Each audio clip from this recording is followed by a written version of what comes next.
Welcome everyone to part 2 of part 11. Without any further ado, we will have our opening prayer. Thank you. O thou loving provider, these souls have hearkened to the summons of the kingdom and have gazed upon the glory of the Sun of Truth. They have risen upward to the refreshing skies of love. They are enamored of thy nature, and they worship thy beauty.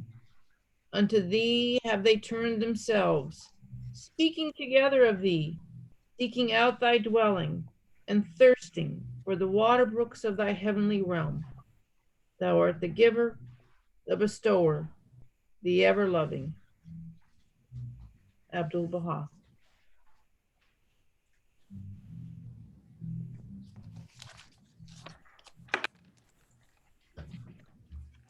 Thank you very much, Kathy. Wonderful. Okay, dear friends. Let's get everyone in the room. Okay. And so we're going to pick up where we were last week. We were exploring the theme of justice. This is part 11. Yes. Okay. Here we are. So, dear friends, these were the themes we were exploring in paragraphs 42 through 44, as you recall. We explored the themes of injustice, divine justice, as well as we touched on justice in America. So, we also explored this, what the difference of justice and equity. That was a very interesting conversation we had, that equity is the application of justice. And so now I also want to share with, and we also had a small little video at the end of our session that, but today we're just going to have a few more slides exploring justice, and then we'll be getting into our session on chaste and holy life. This session. Unless anyone has any questions more on justice, we'll continue on this theme. Okay, our room's continuing to fill up, so let us get along. And our first reader is going to be, Don is going to be our first reader. Don, are you with us? Okay. There you go. John? Am I the right John? John, okay, John, you go for it. And next reading will be Don with a D. Okay, Oh, I'm John. sorry. No, you're good. John, go for it. Social justice will be attained only when every member of society enjoys a relative degree of material prosperity and gives due regard to the acquisition of spiritual qualities. Excellent. Thank you very much, John. So social justice, this is from the Universal House of Justice, the supreme body. It says social justice will be attained only when every member of society enjoys a relative degree of material prosperity and gives due regard to the acquisition of spiritual qualities.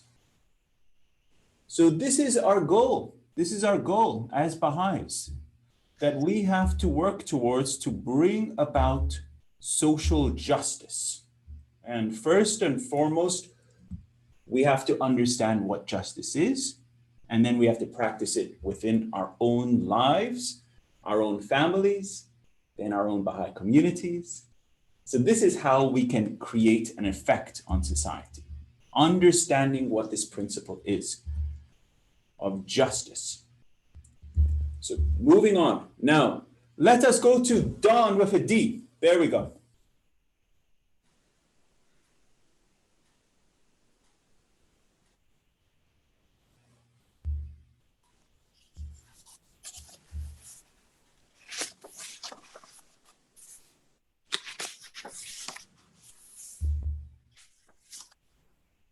Don, you with us?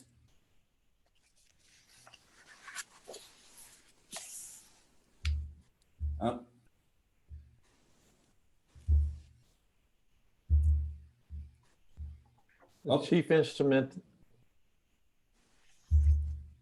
Shall I do it? Sorry, who's reading? Bruce. Bruce, go for it, Bruce. Go for it.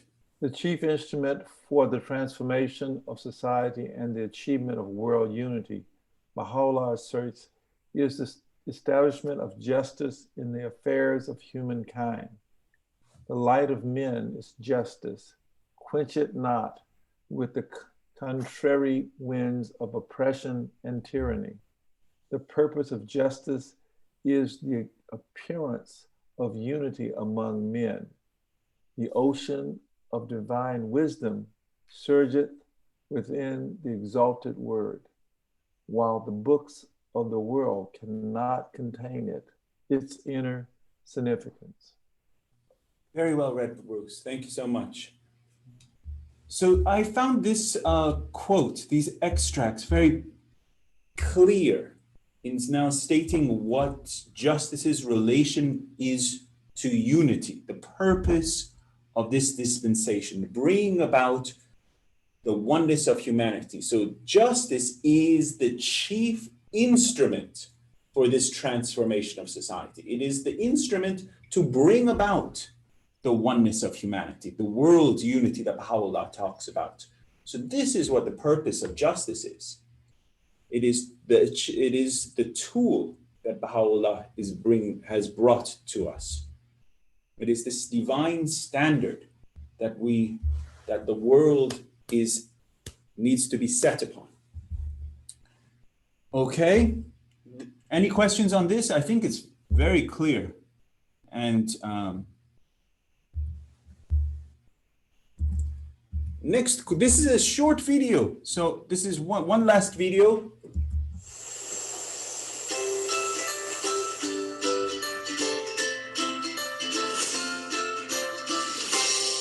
We seem to live in a world where justice is almost impossible to achieve because there's been so much injustice. So what are you offering? Well, I think the Baha'i faith talks about justice in different ways. One way is about the spiritual quality of justice, the thing that an individual needs to have within themselves: equity, fairness, considering other people first, their welfare. Baha'u'llah says that justice is one of the organizing principles of society, but it starts with the individual treating others according to not just what they deserve, but out of the bounty and love for them.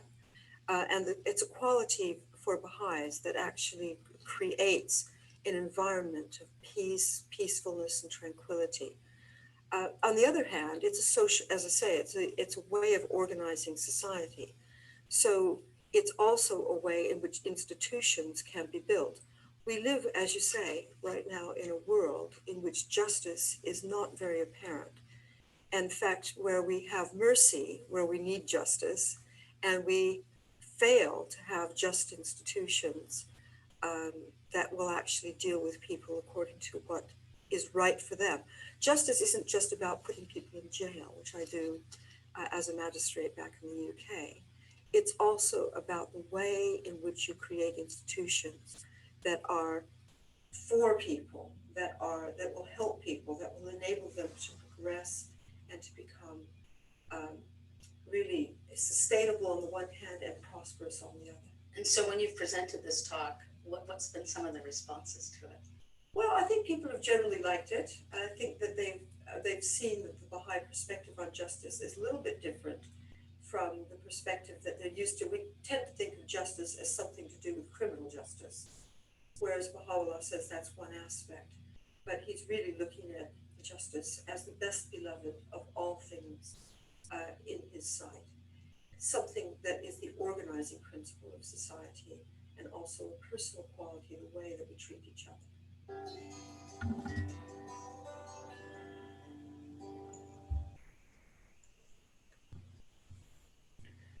Any thoughts on that video that's jumped out?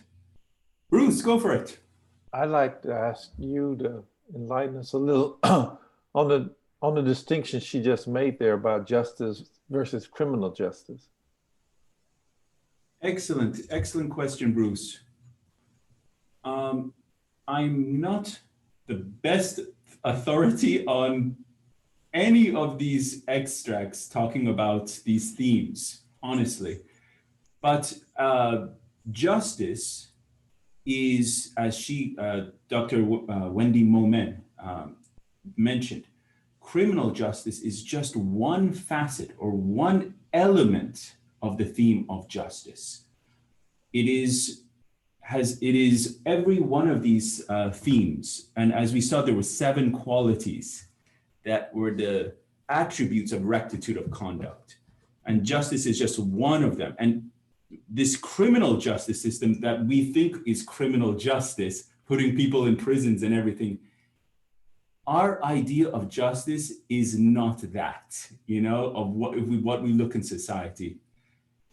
Justice is so much greater. Justice has the principles of really bringing about a society that is equitable for all.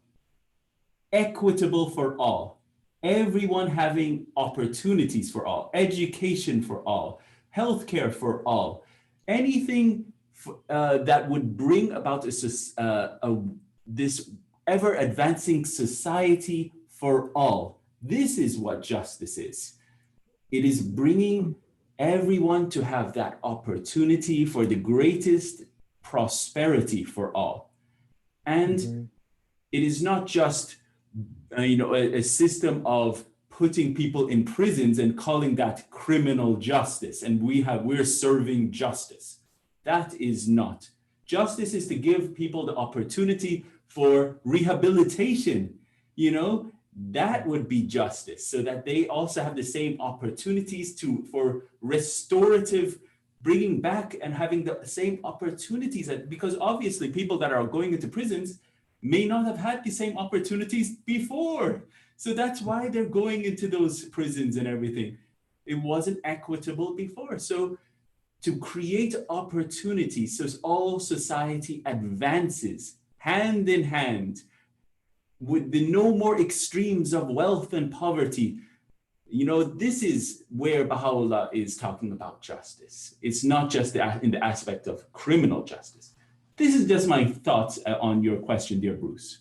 Any other thoughts? And obviously on the aspects of the racial justice, prejudicial justices of all kind, working to bring about a society that is truly loving, a society that is truly caring in all elements of not only the laws, but internally practicing them. Because the laws is probably the easiest of things to do. But when it's internal, and advancing it internally and changing it transformationally, because the laws for now, 20 years or 30 years have passed in this country, but has humanity shifted, their consciousness? We could say to some degrees, but in many parts still no. And we see it very apparently in society. So any other thoughts, dear friends? I have one thought about that. Germany, I've seen, and other countries too. They know this Baha'i message, because I see they say, we don't want to do the criminal justice way. We want to eliminate that. And they say that kind of the ideas you just repeated, so that we don't have this criminal justice part. So I think the world knows it's out of proportion, and they're working on it. And the other thing I would say is there has to be one nation now that's doing better than the others, because somebody is. So I think there's people working on this. Thank you for your thoughts, John. Thank you. Okay. And I think I have maybe one more slide on this. Let me see. Oh, it's my usual end of the slide, my comic slide. So it says, why can't I stay up late, you guys? It's not fair. And it says, the world isn't fair, Calvin. I know, but why isn't it ever unfair in my favor? So this is how often we feel, you know? That's my humor. I love Calvin and Hobbes. So, dear friends, that concludes our session on part 11.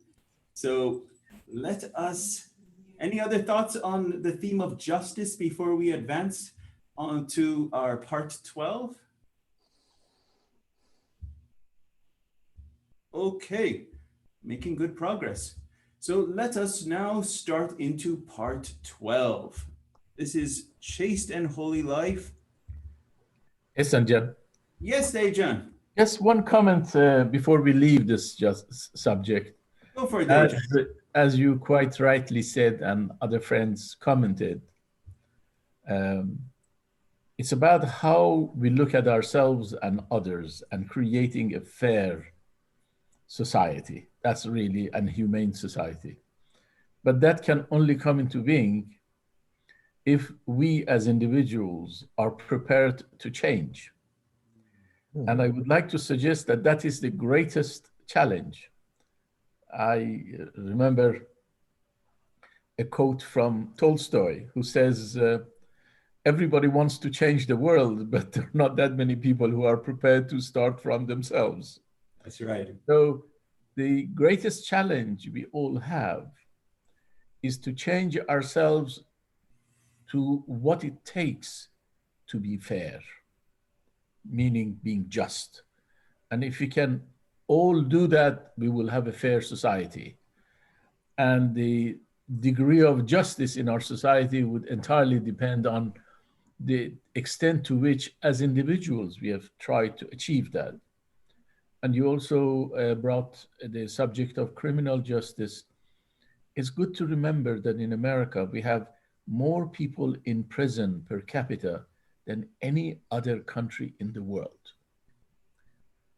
In fact, the statistics on number of people in American prisons and how that number keeps going up and up and up is really a worrying indication of where as a society we are going. And that tells me that we are becoming less and less a just, meaning a fair society. Thank you. Excellent points. Thank you, Dr. Bhatt. Let us go to Pat. You have your hand raised. Go for it. A great point that he just raised about the changes beginning with ourselves.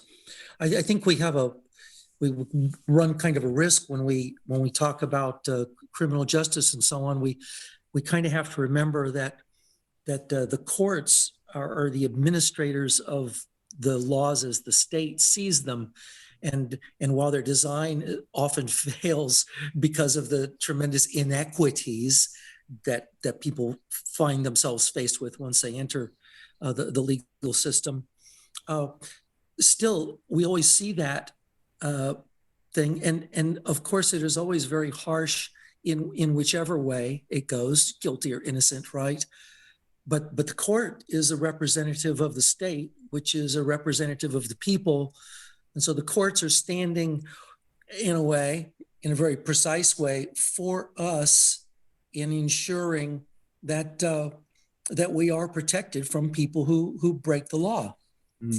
So, and that's like, you know, the courtroom dramas that we see in movies and on television, right? But what we are talking about is what you so wonderfully described. It's justice in all of the affairs of man.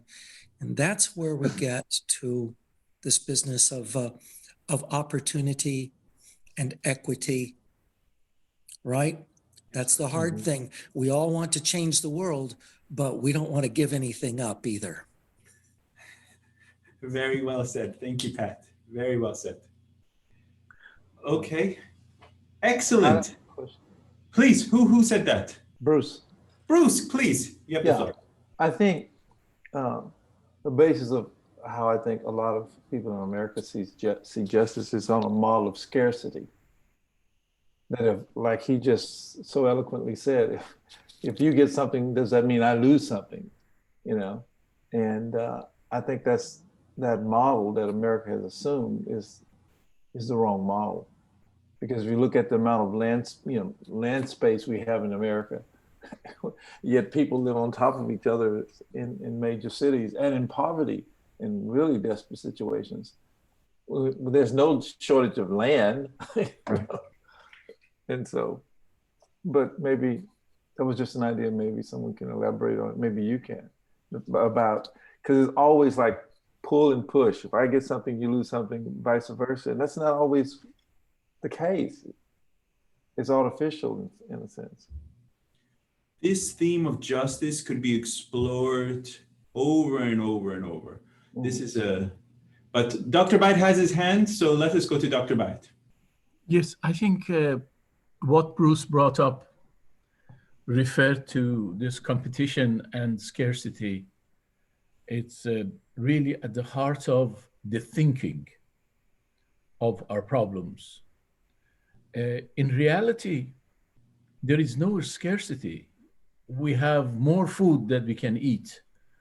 Bruce quite rightly said we have more land than we can use. We have more wealth that we can distribute. The problem is the management of these. So it's not about the scarcity. In fact, Baha'u'llah declared his revelation to have come at the time of abundance rather than scarcity.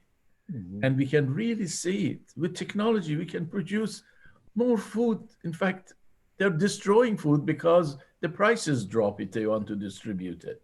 And so the fact that we work on a model, that this model assumes efficiency comes as a result of competition between us rather than cooperation between us, is at the heart of the problem. And if you set up a model as a competitive model, which really comes from the animal world, that has to do with the survival of the fittest, not with the human world. Baha'u'llah wants us to work on the model of cooperation. Truly, cooperation results even in more efficient outcome. But we are taught all the time that competition is the ones that brings the best things and brings efficiency, which is really not true. Cooperation is. So we have a wrong model, which is competition. We have a wrong thinking, that is a scarcity. And as a result, very often those who have really harder time in life, majority of the prisoners end up amongst that group. 60 or 70% are coming from strata of society that really end up doing what they have done because of those very same problems: broken families, lack of good food, lack of parental presence, and so on and so on. So we have created a society that it is proving those wrong concepts to be what we need to be safe. I hope we change. But as I mentioned earlier on, and Tolstoy says that it's the hardest thing to change from ourselves. We always want others to change. Thank you. Thank you very much. Thank you. Wonderful, wonderful points. Thank you, Dr. Byte. Thank you, Pat. Thank you, Bruce. So Kathleen has a hand up. Kathleen, please.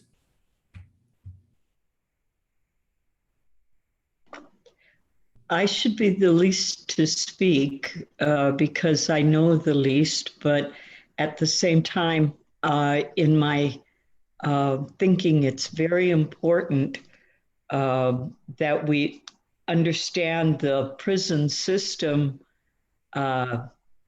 assists or puts money in the pocket of the extremely rich. And that is why all these people are on ice and likely to stay there, ice being prison, that they cannot give to our society. And worse, when they do get out and have paid their debt, they're going to be branded, but not with the hot iron. They're going to not be allowed back into our society. And maybe everybody knows that, but I felt like that needs to be brought forth as part of the injustice that everything rides on the lower echelon. They produce new generation that goes to prison. And that those people, because the state is responsible for them, then we all pay for that through our taxes, etc. But it all winds up in a corporation or a entity's pocket. It's all for greed, which I think our whole economic system is set up on. Is it called the Adam system? Yes, Adam's capitalistic system. Yes, you're correct. And that system is caters to human greed, and perpetuates that, and not the nobility of humankind. I need to be quiet. I know that I'm saying stuff that everybody knows, and I apologize. No, wonderful points, dear Kathleen, wonderful points. These points on this prison system will be further elaborated, coming up in part 14, when we really get into exploring the injustice in the aspects of race.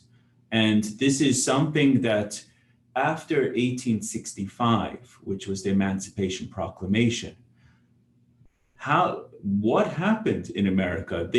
All the slaves were freed. Now they needed to have a way to put them back in the fields. So they came up with this loophole, which was if they were a prisoner, then they could be put into forced labor and be used in this type of prison systems. And so then they started making up artificial crimes and on myriad of African Americans in this country. And this is all well documented.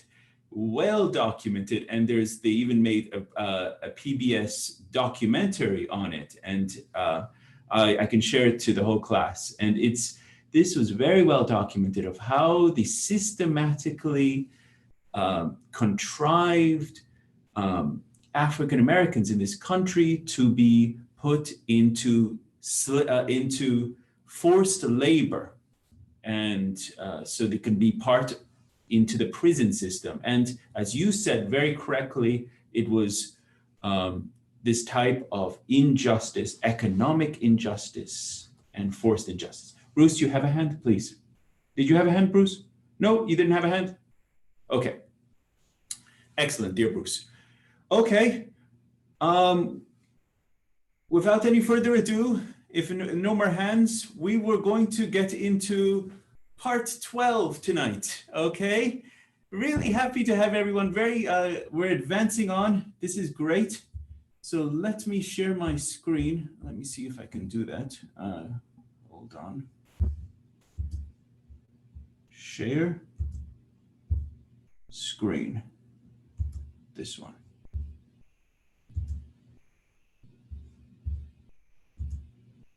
Okay. Can you see, everyone see this? Give me a thumbs up. Good. Okay. Sometimes I don't know. Okay, great. Okay, great. So we're advancing on. This is part 12. The paragraphs we're covering in part 12 are paragraphs 45, 46, and the first line of paragraph 47, because it's a long paragraph, but in the first line of paragraph 47, it really, you'll see it. We're going to be reading it. And that's why I did just the first opening line of 47, because it really hits home of many of the themes of what a chaste and holy life is. Okay? The other themes in this paragraph are chastity and holiness and the moral standards for a chaste and holy life. Okay? So let us get some readers. So our readers for these parts are, our first reader will be Pat. You're going to be reading paragraph 45, dear Pat. Go for it.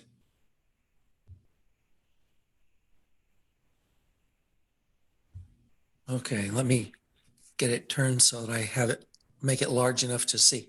And pause right there, Pat. So just so if anyone has the book, this book right here, okay, paragraph 45 starts as to a chaste and holy life, which starts on, it starts on page 24 of this book, 24, okay? And if you have this book, paragraph 45, it actually has the paragraphs on the side. So it starts on page 43 of this book. Okay? Very good, Pat. You have the floor. As to a chaste and holy life, it should be regarded as no less essential a factor that must contribute its proper share to the strengthening and vitalization of the Baha'i community, upon which must in turn depend the success of any Baha'i plan or enterprise. In these days, when the forces of irreligion are weakening the moral fiber and undermining the foundations of individual morality, the obligation of chastity and holiness must claim an increasing share of the attention of the American believers, both in their individual capacities and as the responsible custodians of the interests of the faith of Baha'u'llah. In the discharge of such an obligation, to which the special circumstances resulting from an excessive and enervating materialism now prevailing in their country lend particular significance, they must play a conspicuous and predominant role. All of them, be they men or women, must, at this threatening hour when the lights of religion are fading out and its restraints are one by one being abolished, pause to examine themselves, scrutinize their conduct, and with characteristic resolution, arise to purge the life of their community of every trace of moral laxity that might stain the name or impair the integrity of so holy and precious a faith. Beautifully read, dear Pat. So this is the weapon to fight against moral laxity that the beloved guardian is presenting. So let us continue. Okay, and our next reader is, dear Bruce, can you read this, or is it like to hear your voice? Go for it.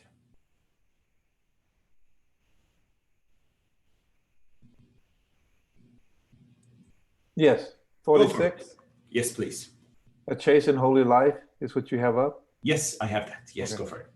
A chaste and holy life must be made the controlling principle in the behavior and conduct of all Baha'is, both in their social relations with the members of their own community and in their contact with the world at large. It must adorn and reinforce the ceaseless labors and meritorious exertions of those whose enviable position is to propagate the message and to administer the affairs of the faith of Baha'u'llah. It must be upheld in all its integrity and implications in every phase of the life of those who fill the ranks of that faith, whether in their homes, their travels, their clubs, their societies, their entertainments, their schools, and their universities.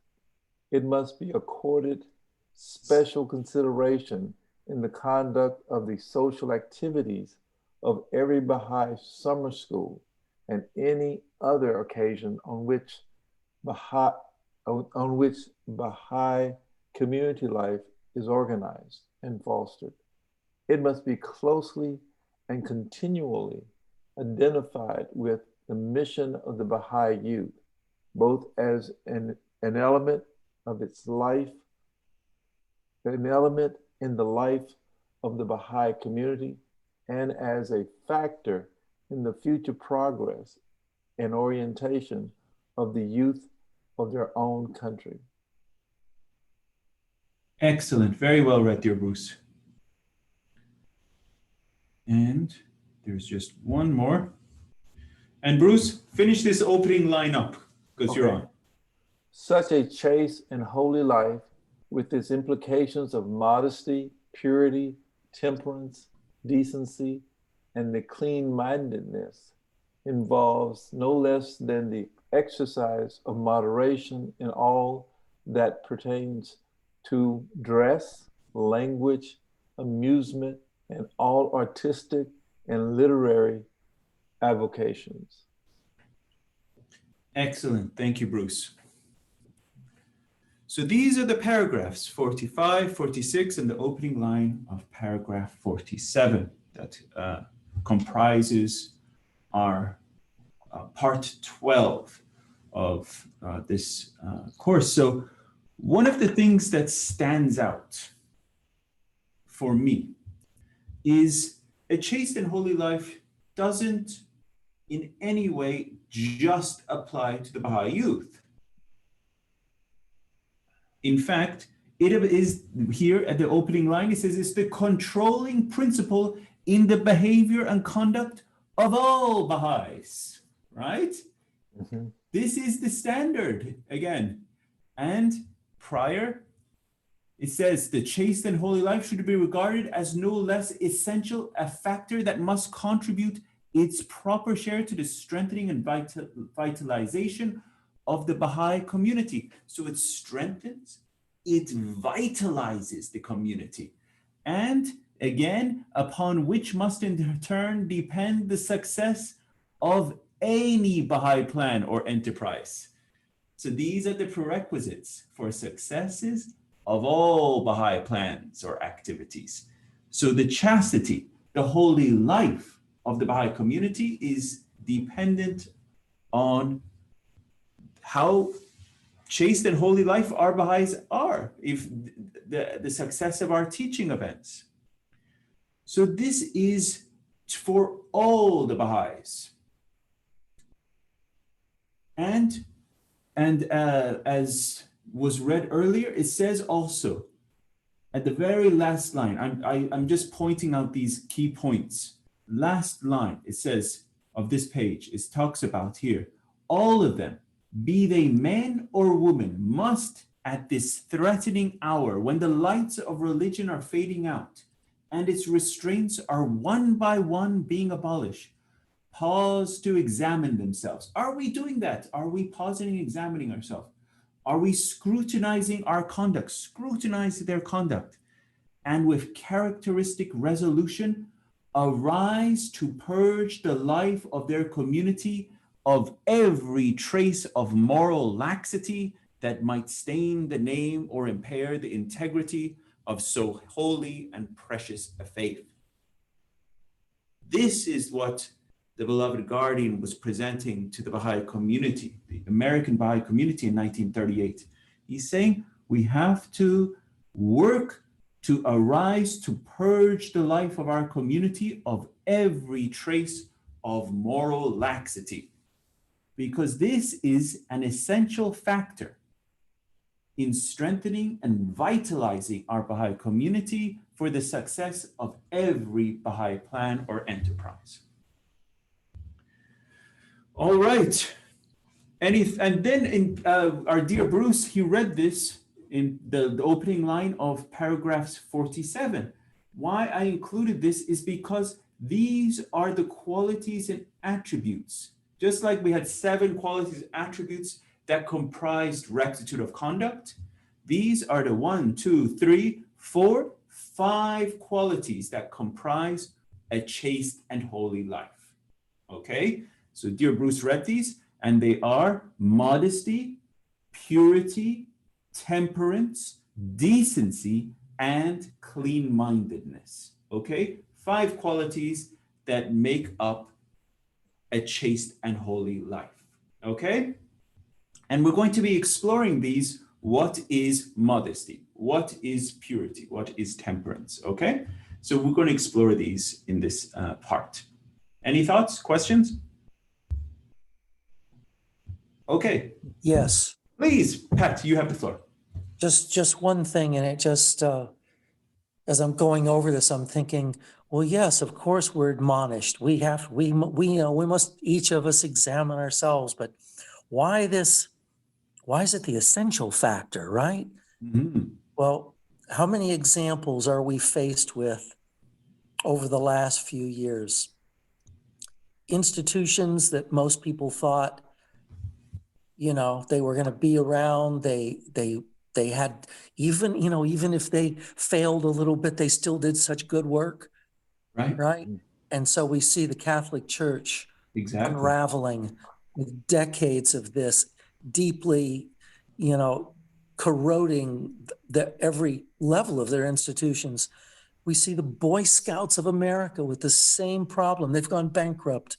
And Exactly. we see it with these lurid exposés of these various, I don't know what you want to call them, but we know those men typically running their televangelist empires, and one after another. It's not even news anymore. And what a huge danger this is. I'll just stop and leave it at that. These are all things we know anyway. No, spot on, dear Pat. And you see how the beloved guardian is saying this is protection. This is essential for the success of all events. And this is the word that he says is in the second line, contributes a proper share to the strengthening and vitalization of the Baha'i community. So, and this is the forces of irreligion are weakening the moral fiber. And you see that, as you mentioned in your examples, these are the forces of irreligion that are doing that. Excellent point, dear Pat. Anyone else, as before we start going through our introduction and main points? Okay. Excellent, dear friends. So let us have our first reader. Let us go to Miss Marianne. How are you, dear Miss Marianne? You're up. Go for it.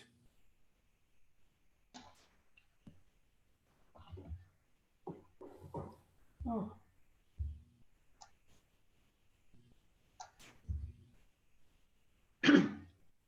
The beloved guardian highlights the importance of a chaste and holy life in strengthening and vitalizing the Baha'i community, as well as ensuring the success of Baha'i plans.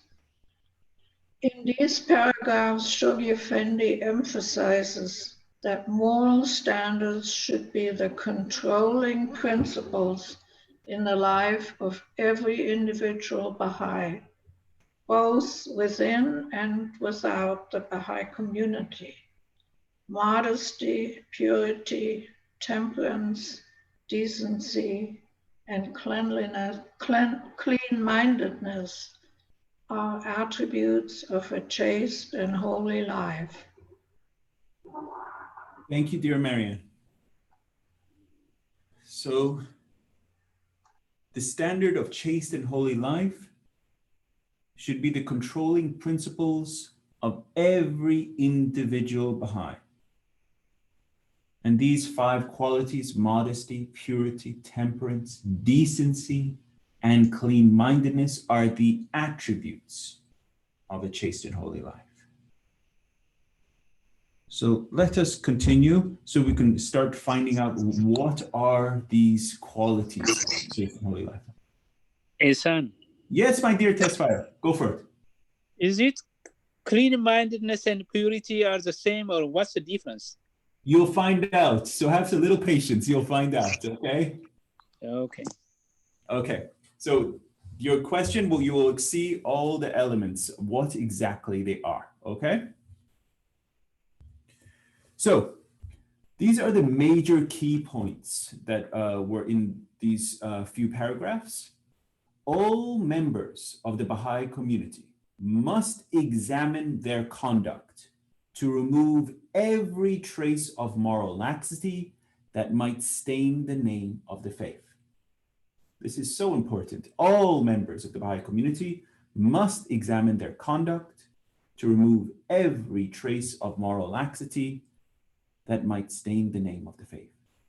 Chastity, in the strict sense, means no sexual intimacy before marriage. So this is by definition. A holy life in the Baha'i teachings is one of attachment to God, His precepts, and His will.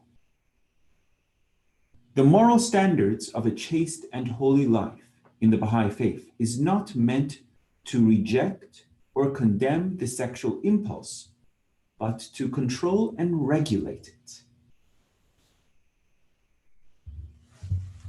Okay? May I add a comment here? Please, Dr. Bhatt.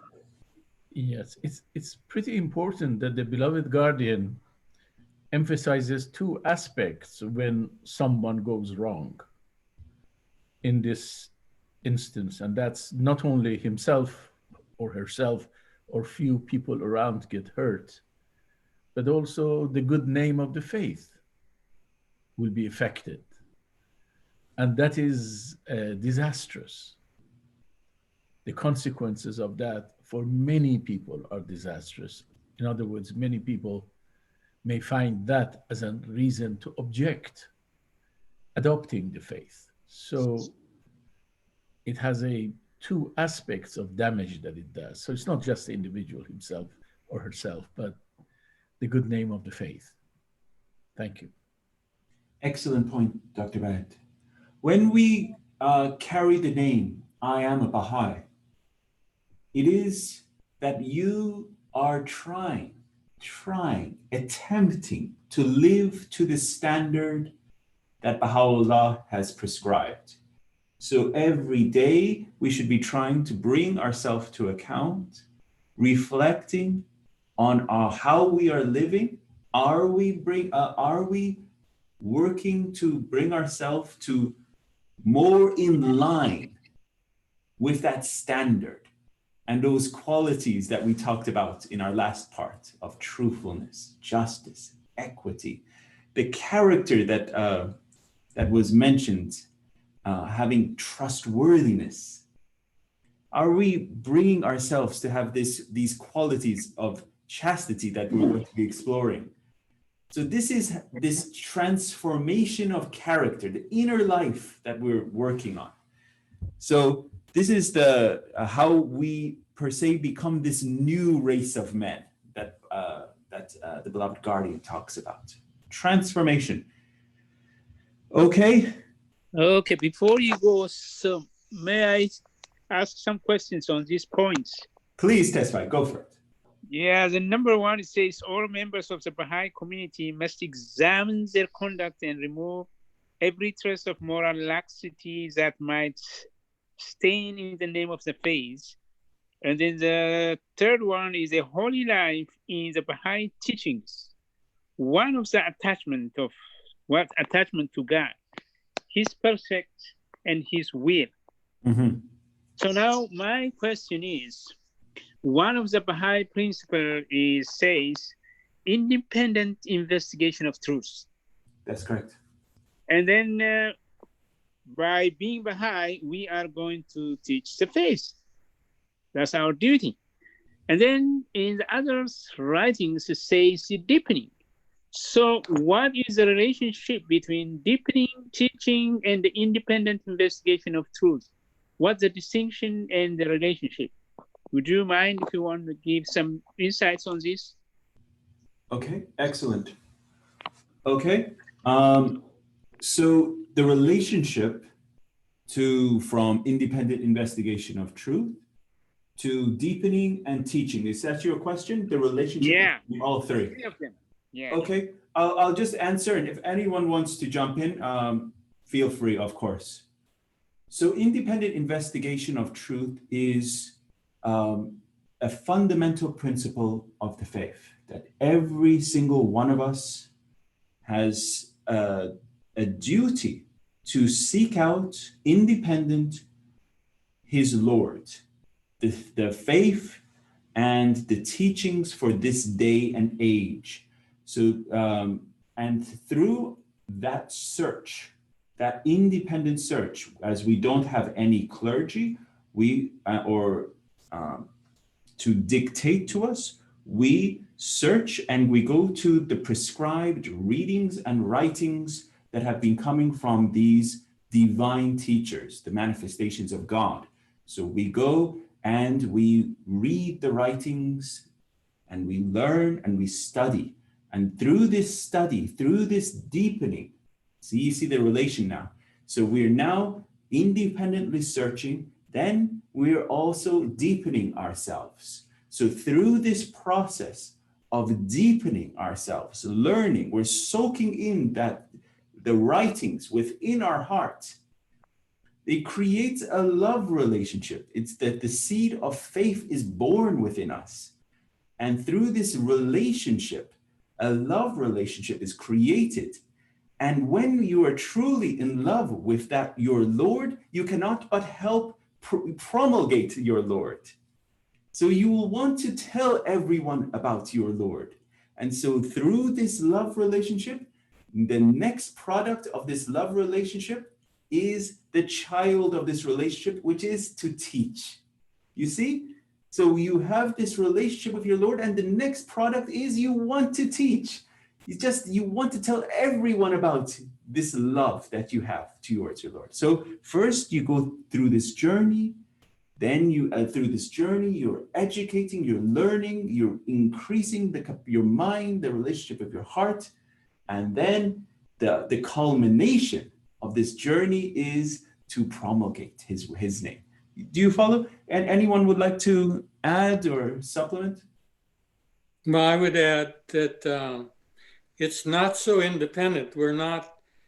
We don't, as Baha'is, go to the hills and spend our life in solitude. Oh. So the independent investigation of truth, as is being said, is accompanied by consultation and Baha'i administration and Baha'i community, as I think about it. Absolutely, dear John. It's not that, we're not ascetics or monks, going absolutely independent of anyone. We, of course, but it's independent in the sense of that it's on us. It's our duty. It's your duty to go and find the truth in that sense of independence. So that means, in other words, teaching is deepening, deepening is teaching, and then but independent investigation, they are almost all related. That's very true. In Gleanings from the Writings of Baha'u'llah, and we're going to explore deepening and teaching in much, much greater detail. In Gleanings from the Writings of Baha'u'llah, Baha'u'llah states, first and foremost, teach yourself. So that, in sense, is deepening, correct? So deepening is teaching. So in a sense, you are teaching yourself, but teaching it goes further because you're opening your mouth and you are using the power of utterance to go and affect other hearts. And how to teach is there so much guidance on the words, the tone, and the prescription of teaching. We'll explore all of that in upcoming parts. On the Beloved Guardian goes into much greater detail and on teaching too. So as Dr. Bayat mentioned, so when you teach about the faith, you have to be careful not to affect the faith because you are Baha'i. That is correct. Good, thank you. That is correct. When you hold the name of Baha, when you say, I am a Baha'i, you are a member of the Baha'i community. So your character, your qualities, your behavior is on display. So if you are displaying a character or traits or behavior that is per se not in line with the standards of the faith, then that could affect the name of the faith. So that is why we have to examine our conduct. We have to work to remove every trace of moral laxity so that we should not stain the name of the faith if we are wanting to have this name of the faith. Yes, yes, and John, something like 5% of the Catholic Church clergy have been bad apples, but they have created this incredibly harmful image of the Catholic Church to the extent that people don't want their children to be alone with church leaders anymore or in church activities. They want them to be supervised. So you can see how few bad apples could really give a bad name. So it's not to say there are many Catholic priests and servants of the Catholic Church, that there are wonderful people, but few who have been bad. Over the past millennium, they have done something that is now becoming apparent because of openness in society. And as a result, they have given a very bad name to the Catholic Church. So that's why the beloved Guardian emphasizes this, that the moment that we say, I am a Baha'i, all aspects of our lives, our business, our conduct, our neighborly approach, the life we lead, and so on, all becomes the focus of attention of people. And if any of these aspects are unbecoming of a Baha'i, then people do not distinguish that much. They say, oh yes, so-and-so is a Baha'i, and that's what he is or she is. So we just cannot overemphasize this. And that's why Baha'u'llah in one passage and Abdul Baha'i in another passage relating to a different subject, which is partisan politics, says, okay, if you want to get involved in partisan politics, first clearly tell everyone you're not a Baha'i, then you can do whatever you want. It's really as serious as that. Thank you. Excellent point. Thank you, Dr. Bhatt. Yeah, there's no such thing as a Baha'i that is a Baha'i on Sunday and only on Sundays, and then the rest of the week he is what he is. We have to be a Baha'i in all the time, all matters, all affairs. And this is 24/7, 365. This is how we should live. And it is our greatest challenge, but it is also our noblest challenge. That is, we have. So it is our greatest and also our noblest. So let us carry on, dear friends. We're making good progress. Okay, let us have a reader. So let us have Simin John. Would you like to read, please? You're muted, dear Simin.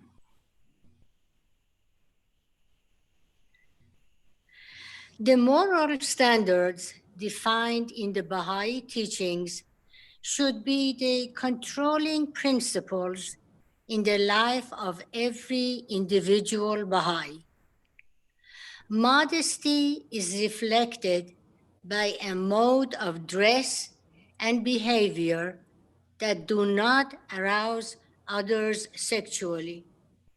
Purity is freedom from contamination, but as a quality of an individual, it implies freedom from sexual immorality and a rejection of harmful substances. Thank you, Simin John. You're welcome. Roya John, you're up. Go for it.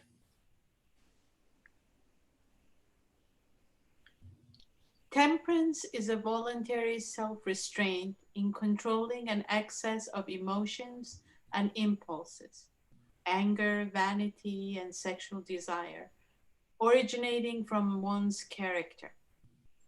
Decency is a behavior that is good, moral, and acceptable in a moral society. Clean-mindedness is a quality of our inner life, based on how noble our thoughts and feelings are in response to what we see, hear, or experience. Excellent. Thank you, dear Royjan. And thank you, Siminjan. You're welcome. Okay, so you can see these qualities that in parts 10, 11, and now we're in part 12, are all to do with our inner life. You see this? The rectitude of conduct, our inner life, transformation of the inner life. And now we're exploring more of these 5 qualities, from purity to temperance to decency, clean-mindedness.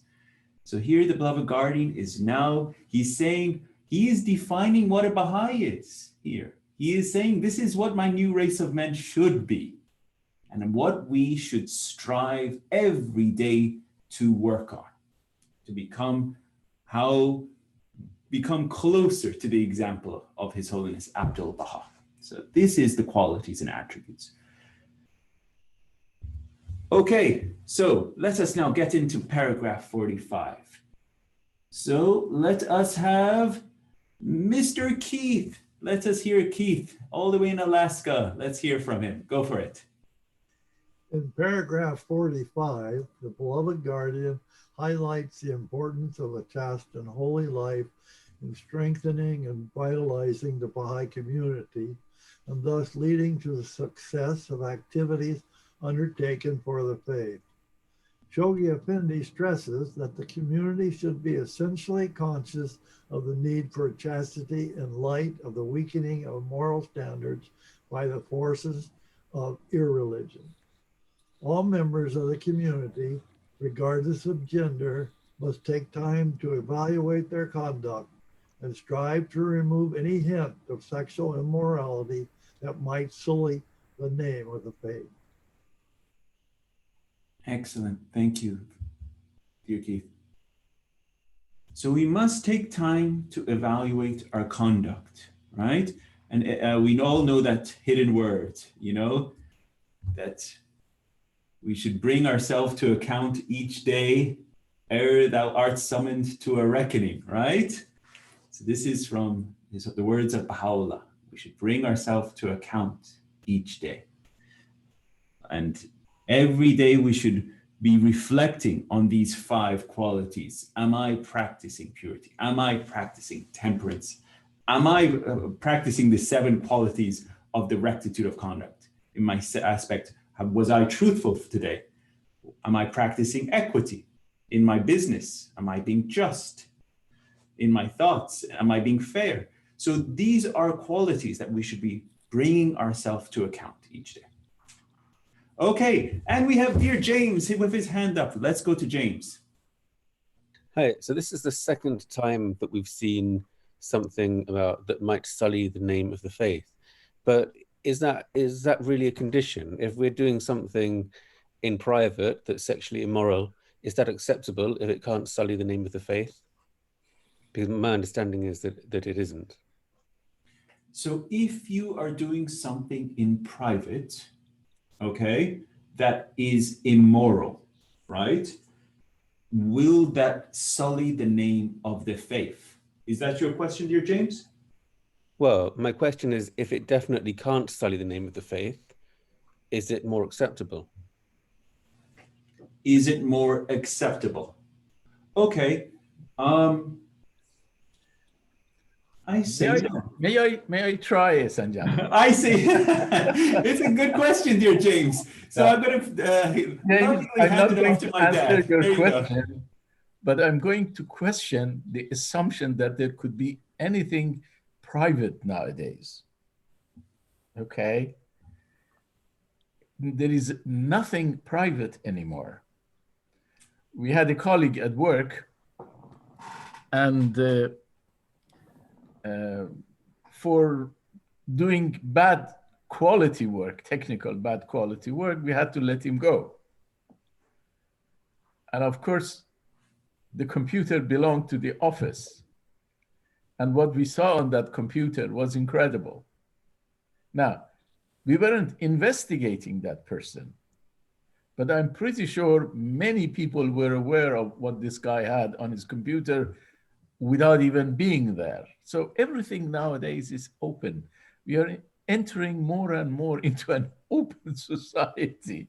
So what we may think is a very private thing may not be that private anymore. This is one aspect. And the other one is, yes, indeed, the inner character and the outer appearance of what we do both are intertwined, and we are asked to improve on both because we want to be truthful with ourselves too.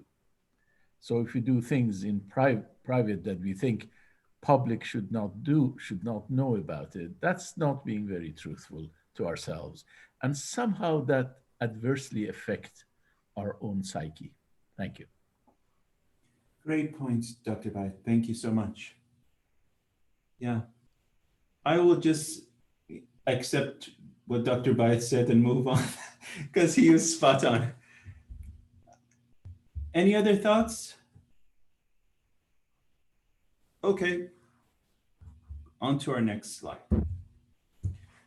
Chastity and holiness, as mentioned by the beloved guardian Shoaib Effendi, together reflect a unique pattern of life. In this regard, the supreme body, the universal house of justice, explains that in the advent of divine justice, the beloved guardian is describing the requirements not only of chastity, but of a chaste and holy life. Both the adjectives are important.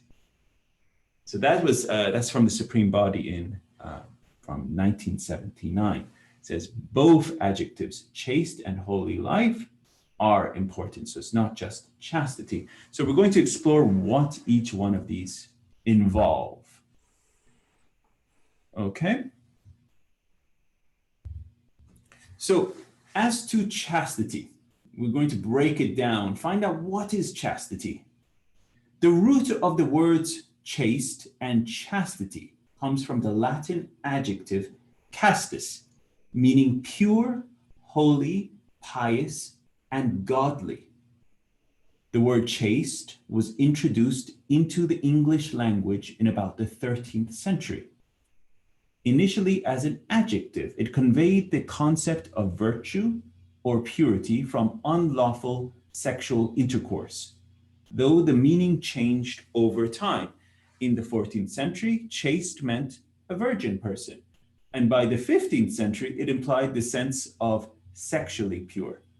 By 1753, the meaning of chaste was severely simple, unadorned. So you see how it went from being very extreme in the sense of being absolutely free, unlawfully sexual intercourse, now to just being severely simple, unadorned. So it started to lose its meaning of what chastity initially meant.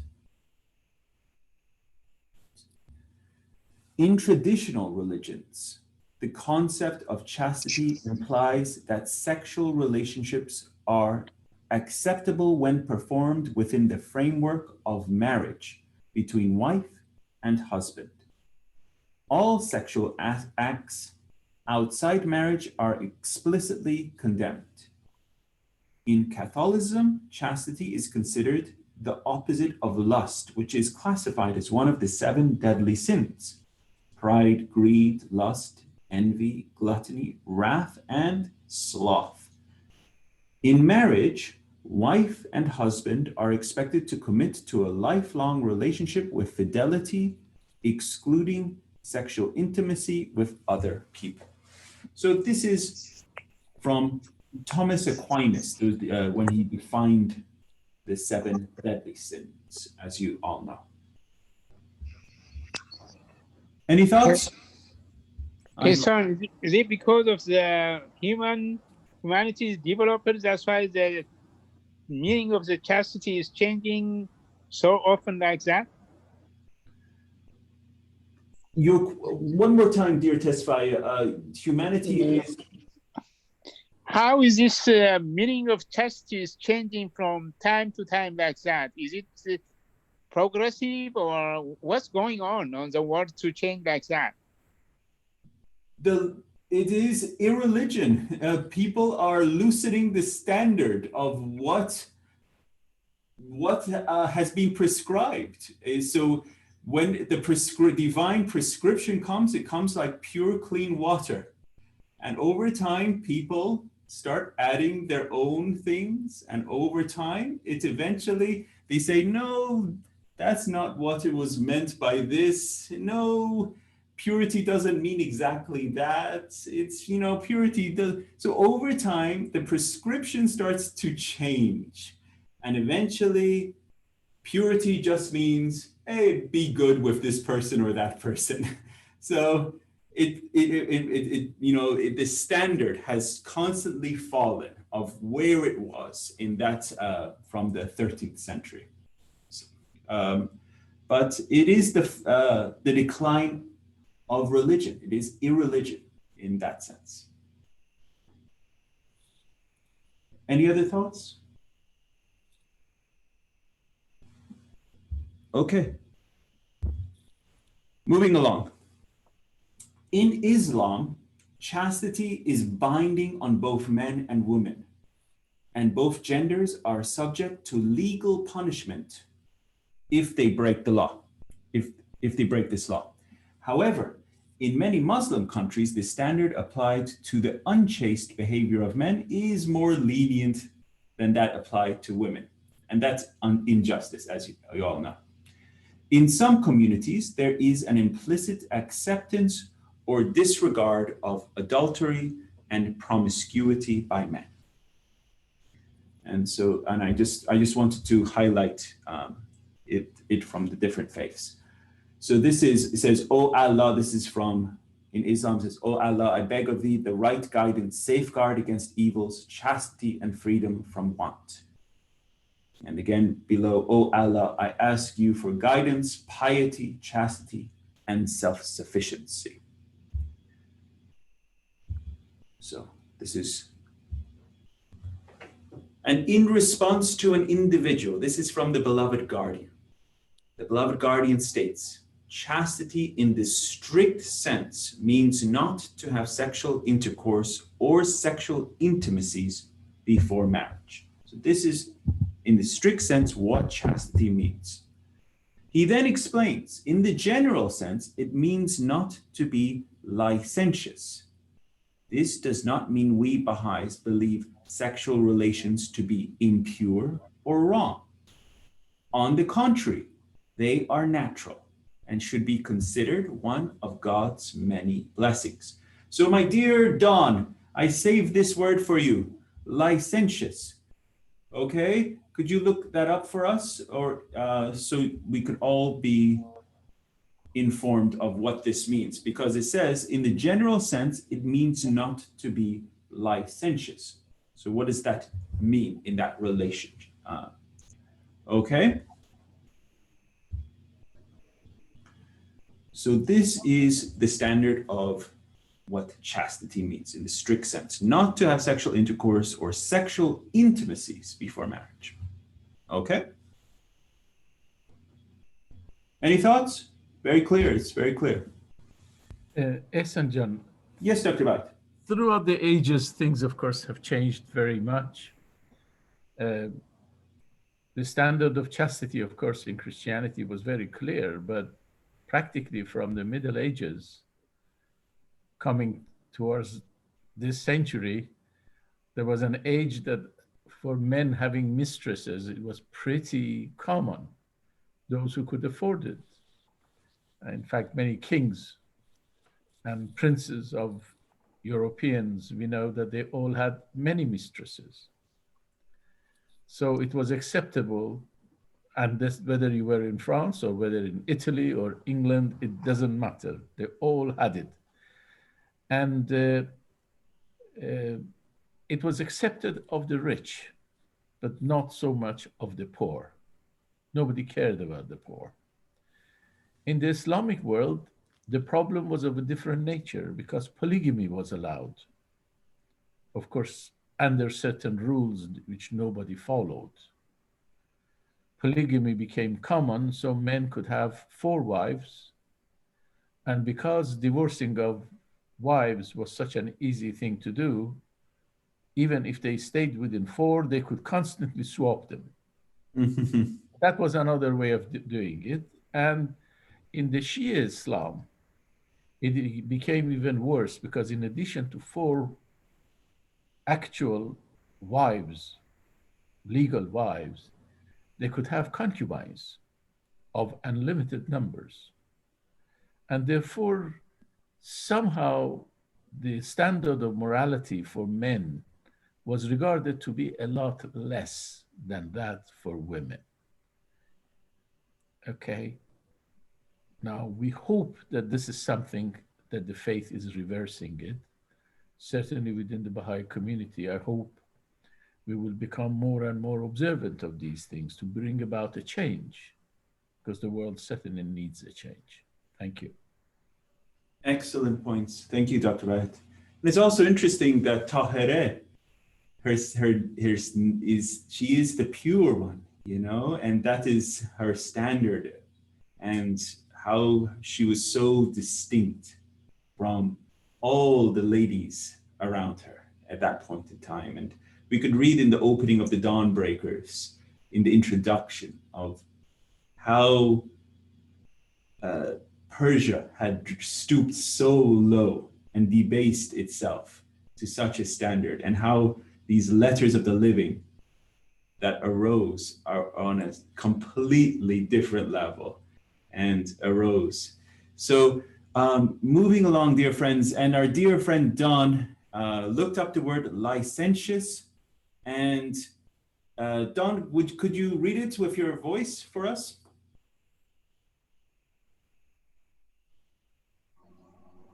Don with D? Yes, licentious. Thank you, Don. Lacking moral discipline, especially sexually unrestrained. Excellent. Thank you, dear Don. And thank you for looking up all these other words, such as enervating, and that was in regards to materialism. Enervating materialism, causing debilitation. I was just looking at the chat that you're sharing all these wonderful definitions. Really, thank you, dear Don. You do such a great job.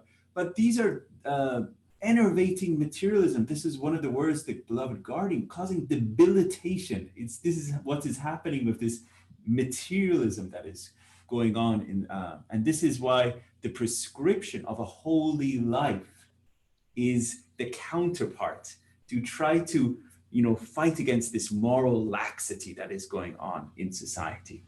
So this is this licentious, that the beloved guardian is talking about, that we have to have this standard to oppose this. Okay. Elucidating on the meaning of chastity, the supreme body, Universal House of Justice, explains, concerning the positive aspects of chastity, the Universal House of Justice states that the Baha'i faith recognizes the value of the sex impulse and holds that the institution of marriage has been established as the channel of its rightful expression. Baha'is do not believe that the sex impulse should be suppressed, but that it should be regulated and controlled. Chastity in no way implies withdrawal from human relationships. It liberates people from the tyranny of the ubiquity of sex. A person who is in control of his sexual impulses is enabled to have profound and enduring friendships with many people, both men and women, without ever sullying that unique and priceless bond that should unite man and wife. This is from the Supreme Body in 1979.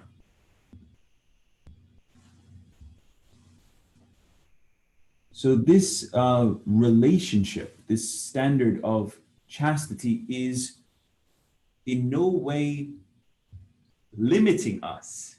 It is not limiting us. It is per se controlling our sexual impulse. If our sexual impulses were unrestrained, think about it, People would just be doing whatever we want, whenever we want, and just be wild. But we have to control it. It's almost like traffic lights to us. This is, in a sense, what chastity is. It's almost like an order. And we have to have order to control our lower carnal instincts. And there's nothing wrong with it. There's positive aspects of chastity. And it states that the Baha'i faith recognizes these impulses within the institution of marriage. So this is where, and this traffic lights to control this base and lower carnal instincts is necessary to have this wonderful and enriching experience between husband and wife. So that's really its proper place. Yes. Yes, and John, I'm sorry, tonight I'm speaking more than I... No, it's good. I mean, please, anyone can come in. There is an exercise which I would like all friends to do it for themselves on their own. Take a very big whiteboard and in the middle of it write the family, meaning man and wife and kids, the family. And you will find that practically every principle in this faith can be derived from that. Every principle. Principles as hard as elimination of prejudices or elimination of extremes of wealth and poverty or disarmament or world unity, you bring it to every teachings of the faith would link to this significance of family. And I was wondering after that exercise why that was the case. Then in the writings I came across that family is the womb of this world, family unit. And all those virtues that we talk about, honesty, truthfulness, kindness, love, compassion, sharing, caring, and so on, are all taught in a family, often before kids are exposed to the outside. And unless that family as building block of society is created firm and strong and solid, individuals grow up without necessarily having a firm understanding experientially of those qualities. Because those virtues, you see here we're talking about chastity, it's just a concept. In family, all those virtues are experientially learned by the children from their parents and from interaction with each other. Once I understood that, I just realized that this whole issue about the emphasis of one man and one wife, end of polygamy, and the importance of chastity and the importance of man and wife remaining committed to each other, all is for the strength of that family unit, which is really where new generations are brought in, trained in virtues, and then released to the world. That is what I learned as a result of a study that took me quite a while. I shared it with you. Thank you. Thank you. Great points, Dr. Bayat. John has his hand up. Please, John. Well, I'm just thinking that the current world trends in sexuality are not unrelated to the high rate of suicide. I'm not saying that it's causing suicide, but I'm saying I don't think it's unrelated because people are hurt, depressed, hurt feelings. It gets mixed up at the office. Things aren't, there's gossip. So it creates all kinds of things, this modern dilemma we're in. And I think it is related to that people saying, well, statistics are going, suicide rates going up. Thank you. That's very true. Very true. All right. Okay, and we have a few more hands. Let me see who these hands are. Our first hand was, we have a Kathleen has a hand, and I'm not sure who the second hand is. The second hand was, yeah, I think it just, John, it was John's hand. So Kathleen, you have the floor, please, go ahead. Well, in kind of rolling off of what John brought up about a connection between suicide and immorality, I think that it reminded me of when we on this planet are stressed, behaviors often go downhill to more physical and in nature. But in any case, that happens with animals. If they are stressed, they exhibit sexual behaviors. And so I just wanted to add that to what John had said. No, great points. It's very true, dear Kathleen. Very, very true. Okay. John, did you have your hand also up, or you're good? John, did you have your hand up, or you put it down? Okay, might not. Okay, I guess we're good. Okay, moving on, dear friends. We're getting close to our time. It's 8:27 on my clock. So let's have maybe one or two more slides, and then we'll close for tonight. Okay, so let us have a reader for this one. Miss Darla, you're up. Go for it, Miss Darla.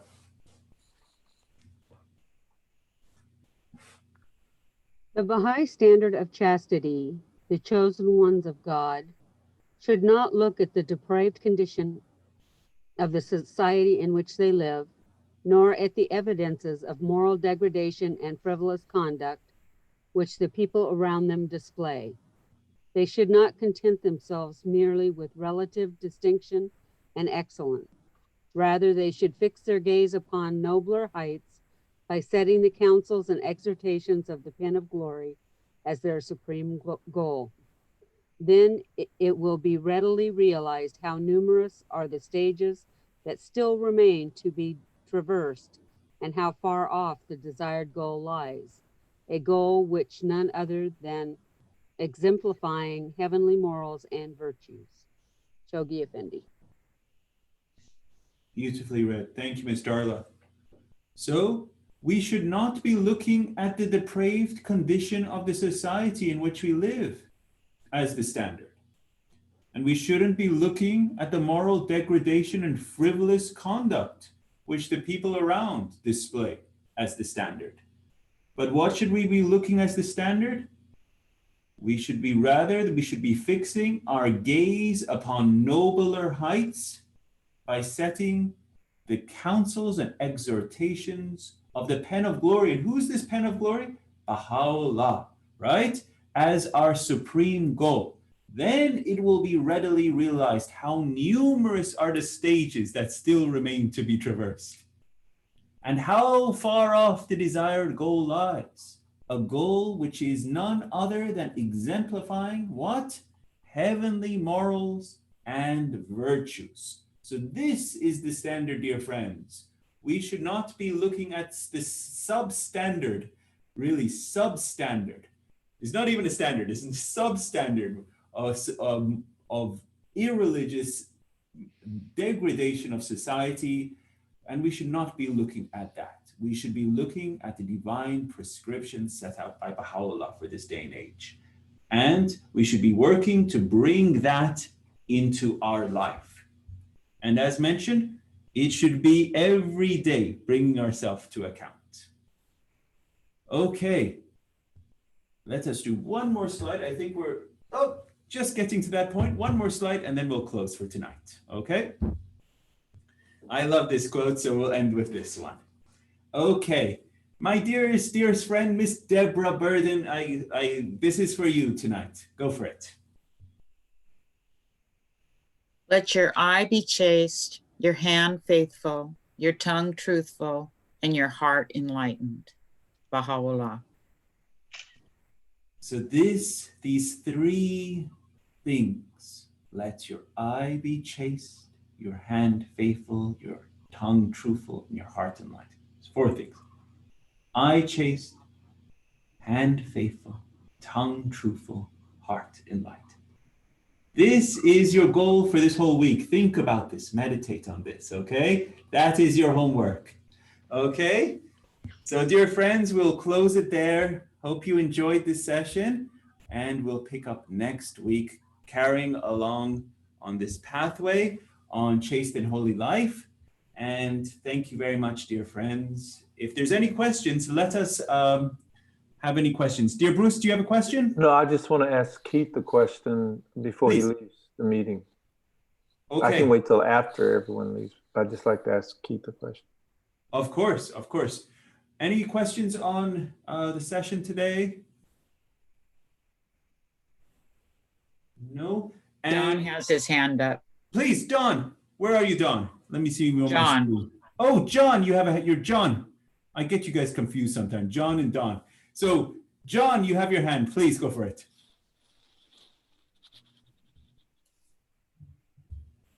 John, do you have your hand up? John? No, he doesn't. No hand. Okay.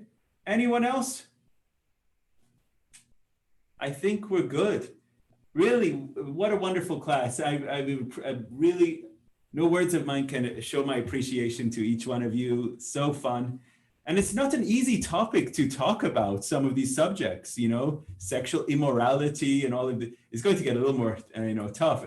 And just between you and me and the recording, it's hard to get pictures and all of this stuff when we were doing the slides. So, but it was quite a fun challenge. And so I hope you enjoyed our session today. And let's have a closing prayer, and then we'll see you all next week. Okay, so let us do that. Thank you so much.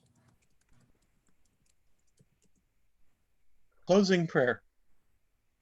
O my Lord, make thy beauty to be my food, and thy presence my drink, and thy pleasure my hope, and praise of thee my action, and remembrance of thee my companion, and the power of thy sovereignty my succor, and thy habitation my home, and my dwelling place the seat thou hast sanctified, from the limitations imposed upon them who are shut out as by a veil from thee. Thou art verily the Almighty, the All-Glorious, the Most Powerful.